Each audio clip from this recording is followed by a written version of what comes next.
Guys, we're back. Another bonus episode, 5 for talking. Hockey's back. Bargo, Caps, this guy. I don't know my own name. Who cares what my name is? It's only there the show, you know? I'm just here to look good.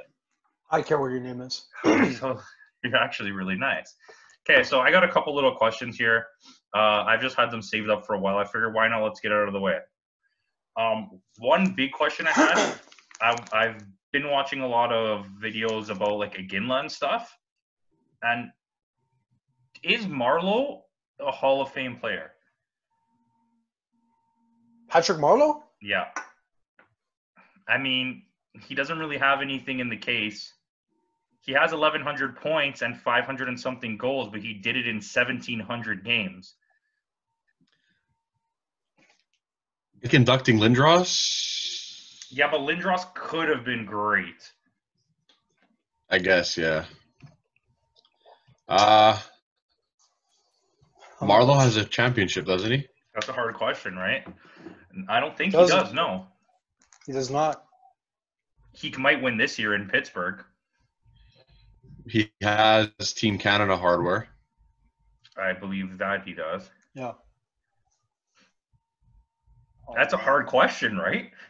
Like, I was thinking about it the whole time. I really don't know. You know what? Most likely he will. Most likely he will. But I think he'll be like, on his final year of being able to be balloted, I think he'll slip in.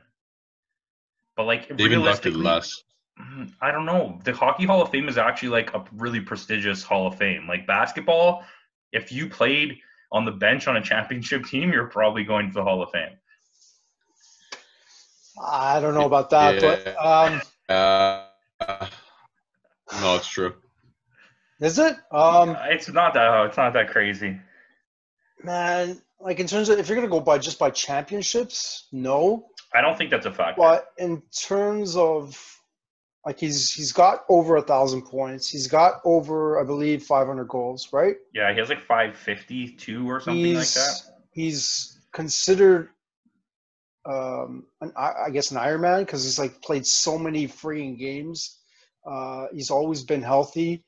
I think he will. If those are the things that can lead you to an induction to the Hall of Fame, I say why not? I think he does. I think he deserves it. I think he's worked hard for it. But if you're going to go solely on championships, he's not going to make it. But in my personal opinion, I think he'll make it. Yeah, to me, I don't think championships are really a factor. I think championships are just a differentiator of if this guy had 2,000 points in 2,000 games and so did this guy who had more championships kind of thing. But like, I mean, like hardware in general, like I never really looked into it, but like, I feel like you need to win something, but I don't disagree with your points. I think they're good.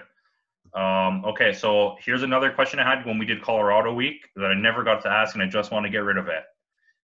If they, hypothetically, let's say all of them had a 3-year contract, all of them were healthy, and you had Joe Sakic, Peter Forsberg, Solani, Correa, Hayduk, Tanguay, Foote, Blake, Lyles, and Abisher. What the hell, man? How many championships did they win in those 3 years? If they were all together? And there was no injuries. If that team actually stayed together for 3 seasons. They have the potential to three-peat. Yeah. I think so too. Who's their goalie? Definitely. Abisher. But he played really good in that season that he was there.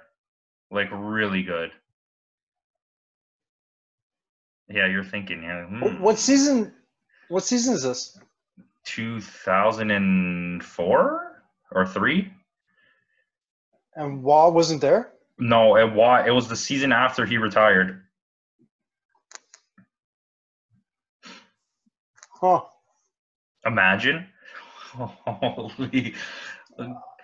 I think their goalie might be I don't know. I think their goalie might be their if you have Solani, Sakic, Forsberg, and Correa, and they're all healthy, I don't think your goalie matters at that point. No, because you also have good defense too.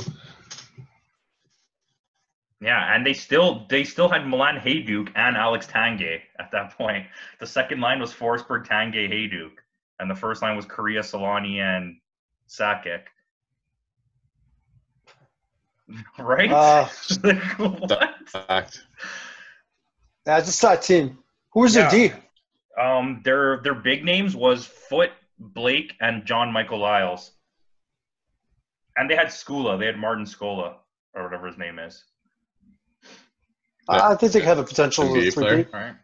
Yeah, Louis Skola. I think they have the potential three-peat. Right. Yeah, I just thought it was an interesting question. No. Okay, so last thing I have, and I was thinking about this too, and I figured why message you guys in the group about it? We'll just talk about it here. So I was looking at the 10 highest paid players, and number 2, right now? 3, yeah, this season. Okay. 2, 3, and 4 are all Leafs. It's Matthews, Marner, and Tavares. Okay, so Don't doubt that. My thought process is, would you rather have Matthews, Marner, and Tavares, or more up the list, have Seguin, Panarin, and Erik Karlsson? I'm sticking with what I have right now. It's kind of tempting to me, honestly, but I do agree with you. I mean, I'd like to trade Tavares for like Ovechkin, who's also in there. But like, okay, quick, Carl. Like, just going. Sorry, you said Erik Karlsson from San Jose? Yeah. Like, he had such a bad year. 2 in a row. But like, really, this past one, it looked as though he just gave up. And to me, I don't know. I wouldn't want that on my team. For the last like 5 years, go say it. I feel like one of two things happened for him. So in Ottawa, he was the player. Free reign, do whatever you want. That's how he's putting up numbers. That's how he's doing this stuff. Probably very minimal coaching. Just go out there and do your thing. Now you go to San Jose, where you have a core cast of guys that have been there for years, and they have a system. Now you're going to throw in this free reign player into your system, put all kinds of leashes on him, and he has to play defense, which he wasn't playing in Ottawa. And it's weird. This was what I was going to say. You had like 5-year span where the battle for best defenseman was Burns and Karlsson. Mm-hmm. And it was pretty amazing what they were doing. Karlsson was probably the more talented. Karlsson, we even talked about, is arguably at that time the most talented player in the NHL, arguably. You put them on the same team, and Karlsson got demoted to a second-line defensive position, and he just doesn't look like himself anymore. After that injury, he doesn't play the same anymore, and it worries me because he's so talented. So who's to say you wouldn't have the same outcome on a team with him, I'm not. Seguin, and I'm not. I don't want Seguin. Panarin. I don't want Seguin. Yeah. Panarin is honestly the most flying under the radar player right now, I think, overall, for talent level. Yeah, but I don't know if I would want Seguin on my team. I don't. I agree. I was okay with that. It's just a hypothetical of players in the 10. Okay, so last question about salary caps. How much is Draisaitl getting, though? I think he gets. No. He's not on this list. The last place here is Crosby. I think he's 11th for Tim. Crosby's the cheapest player on your list? No, not my list. Okay, listen to the thing. This is the top 10. McDavid, Austin Matthews, Mitch Marner, John Tavares, Carey Price, Alex Ovechkin, Erik Karlsson, Antemi Panarin, Seguin, and Crosby is the top 10.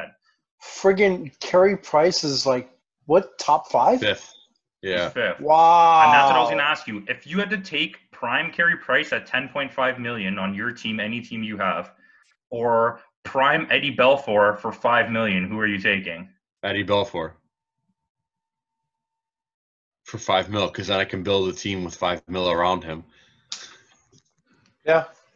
Listen, that was my argument the whole time. I don't think Carey Price is bad, but when you look at that contract, no matter how good of a goalie you are, that's too much money. Hey, they're in a pickle because you have to win now. Because you have 3 more years. You're in a pickle. 3 years you have, more or less, with him, where he's going to start getting old, and you're not going to get anything from him, but you're still going to be paying him $10.5 million. All right. Then what? I don't know. Don't yell at me. Then what?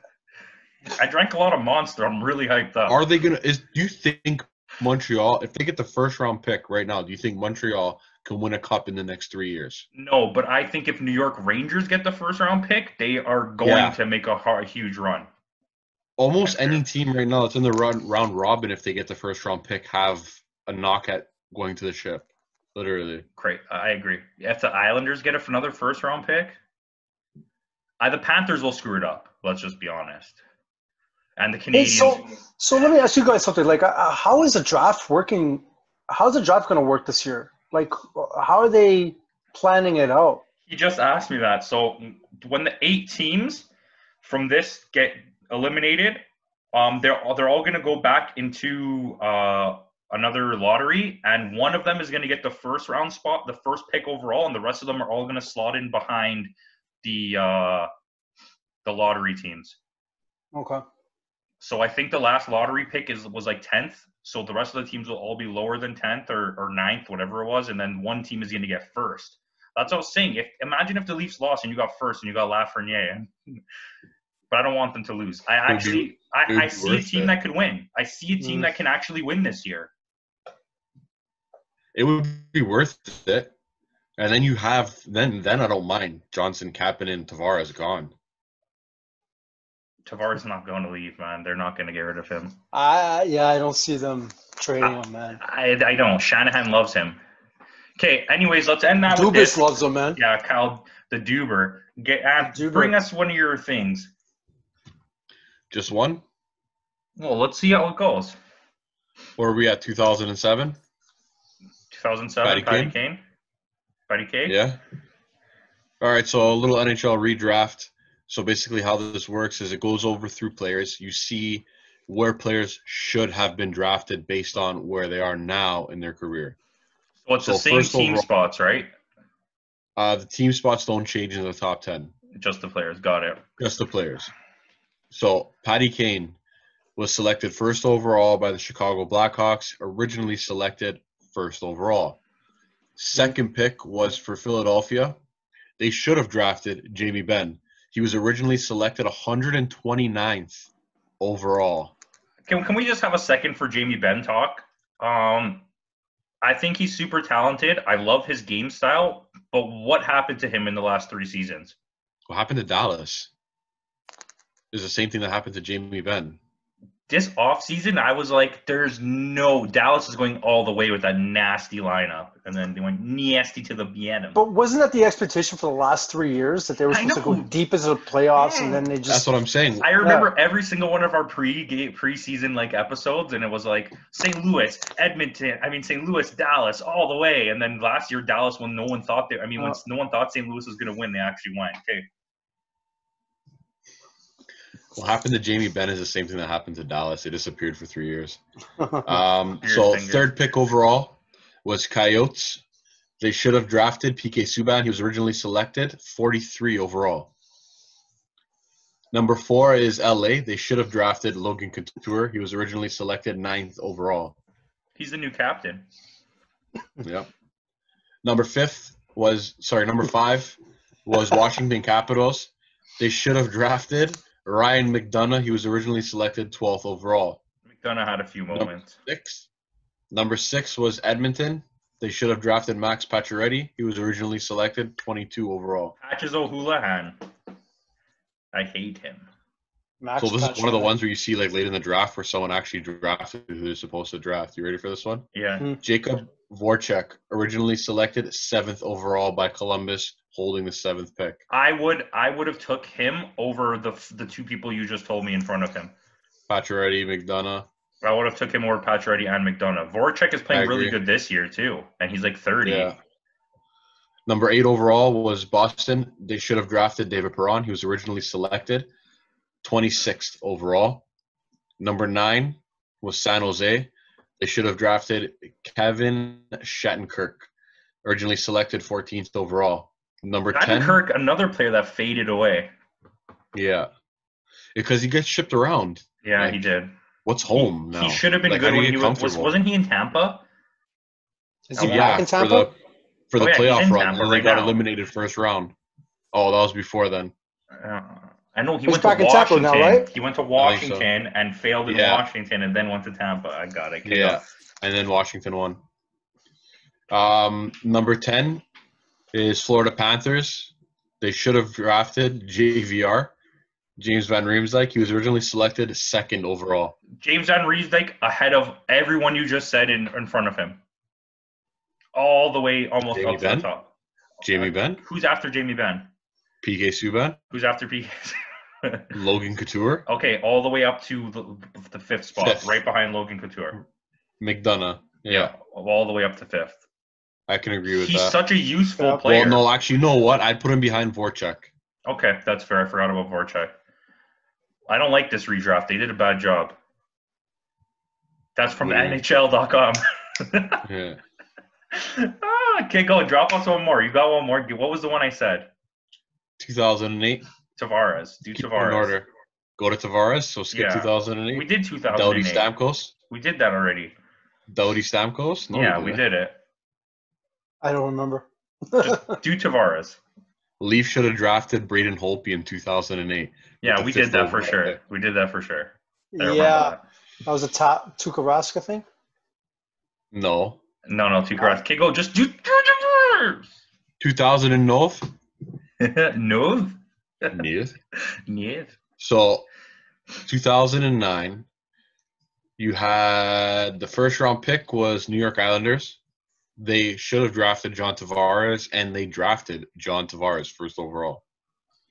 Number 2 in this draft was Victor Hedman to the Tampa Bay Lightning. They should have drafted Victor Hedman to the Tampa Bay Lightning. Number 1. Third was Duchesne, right? Huh? Third was Duchesne, right? Should have been Duchesne. Sorry, was Duchesne, but shouldn't have been Duchesne. Oh, really? Okay. Third is Colorado. Ryan O'Reilly is who they should have drafted. He was selected 33 overall. By Colorado. He was also drafted by Colorado. I'm pretty sure. So that's a win for them. This one's pretty Braden Shen, 4th overall to Atlanta. Ooh, Atlanta. Originally selected 5th overall. Number 5 was Oliver Ekman-Larsson, originally selected 6th overall. I would he put should have been drafted by LA. I would have put him up higher. I don't think Braden Shen should even be in his top 10, but that's Braden Shen is pretty good, man. He's good, but is he top 10? He was a big piece in that championship. Okay, so Matt Duchene, is Matt Duchene better than him? Yeah, skill wise, but career wise, so I don't know. 6 is Coyotes. They should have drafted Matt Duchene. He was originally selected 3rd overall. Yeah. Number 7 is Tyson Barrie. He was by the Leafs. He should have been drafted. He was originally selected 64 overall. Wow. Number 8 Colorado. is Kane. That's a good draft for Colorado. You got Duchene, O'Reilly, and Barrie. That's a very good draft. Wow. That's stacked. That's a hell of a draft. Number 8 is Vander Kane. Should have went to Dallas. He was originally selected 4th overall by Atlanta. Number 9 is Mike Hoffman, originally selected 129th. Should have been drafted by Ottawa Senators. He's a really good second-line player. Like a really good. 10 is Ryan Ellis, originally selected 11th overall. Should have been selected 10th by Edmonton. I think so. You're telling me Braden Shen is better than Ryan Ellis? Yeah. Mike Hoffman. Yeah. They're the same. They're close. They're similar. Evander Kane. Yeah, way better. Evander Kane's not very good. And Tyson Barrie. Tyson Barrie, I don't know. But who is the other guy? Evander Kane is good. His attitude is the problem. Yeah, and if he ever decides to grow up, he could be a very important player, but he just doesn't have it right now. Yeah, I agree. That's crazy. Who did the Leafs take that year? Oh. What year was that? 2009. That's not Luke Shen year, is it? I'll check it out. No, it's not Luke Shen. But wow, Tyson Barrie got drafted in 2009? Yeah, he's only I think he's 26. I thought he was in his early 20s, to be honest with you. I didn't realize. That was 11 years ago. Mm-hmm. Wait, do the Leafs even have a pick in this draft? I'm looking at it right now. It says they selected 50th. Yeah, I'm looking at it too. Oh no, they picked Kadri 7th. Oh. Was that the Kadri year? Yeah, Kadri got picked 7th, And then their next pick was Kenny Ryan. Kenny Ryan. You want to know who went after Kenny Ryan? Listen to the players that went after Kenny Ryan, okay? Robin Leonard. And that's it. Brandon Peary. Thomas Tatar. Ooh. Tyson Thomas. Berry you could have had because you went like Anders Nielsen went after. Brandon McNabb went after. Oh, the Leafs suck. You know what? Talk crap about Kyle Dubas and whatever happened, but like without him, this organization would have been in the dumps. Yeah, those are some bad years, man. The whole 2000s were just awful. From 0-0 to 2009 was just terrible. Ended off with a good couple of first round draft picks. Yep. I must say. I think the year after that, Raleigh was picked. Yeah. Well, we'll get into that when we get there. So won't we? Kadri was that year, and Raleigh was the next year, if I remember correctly. No more looking up. Well, Okay. what? How long are we into it? We're about 20. Are we 20? Yeah. All right, this is the last thing I'm letting you do. You're going real slow. You look like you froze. You want me to do it? I wasn't going to do it. Okay, forget it. We're ending it. We're just going to end it, guys. Yeah. We'll come back for another one. We'll have more talk. That's it. Bonus episode. Bargo Caps. Let's watch some playoff hockey. Drink some beers. Rock on. I got to go eat.